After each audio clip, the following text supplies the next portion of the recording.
आगे राजा को झुकना पड़ा। यह एक जातक कथा है।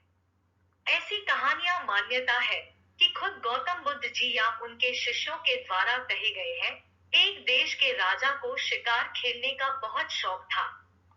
वह प्रतिदिन शिकार खेलने जंगल जाता था। रोज वह किसी न किसी जंगली जानवर का शिकार करता। जंगल के जानवर बहुत परेशान थे।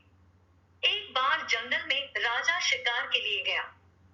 वह जंगल में एक ऐसे स्थान पर पहुंचा जहां चींटियों की बिलें थी। राजा के घोड़े के पैरों से चींटियों की बिलें नष्ट हो गई। अनेक चींटियां मारी गई और उनके अंडे भी नष्ट हो गए। अपनी जाति और वंश को तहस-नहस हुआ देख चींटियों के सरदार को बहुत गुस्सा आया।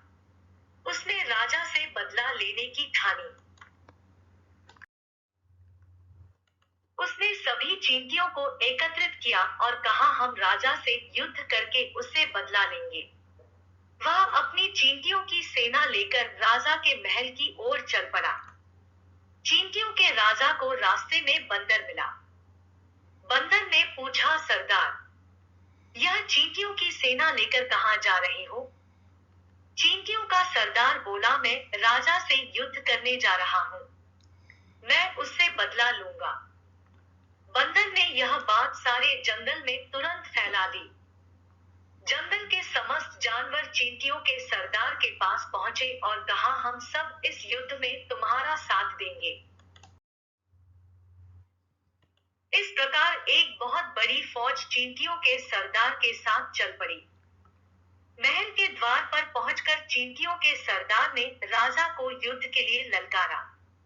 राजा ने अपने महल की खिड़की से देखा। जंगली जानवरों की इतनी बड़ी फौज देखकर राजा घबरा गया।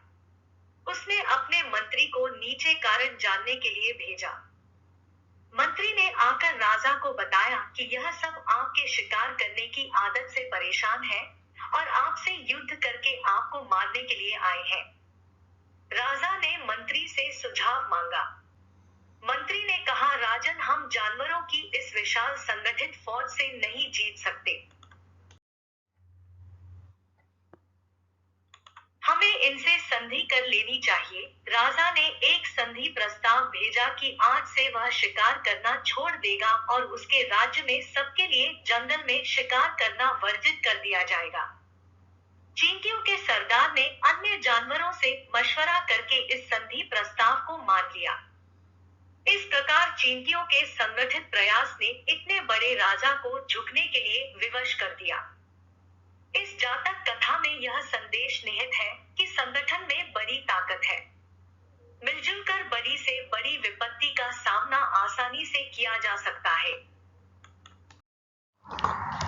कृपया अभी दादी स्टोरीज चैनल को लाइक और सब्सक्राइब करें और बेल आइकन दबाएं, ताकि आपको इस चैनल से नई लघु कथाएं वीडियो नोटिफिकेशंस मिलती रहें।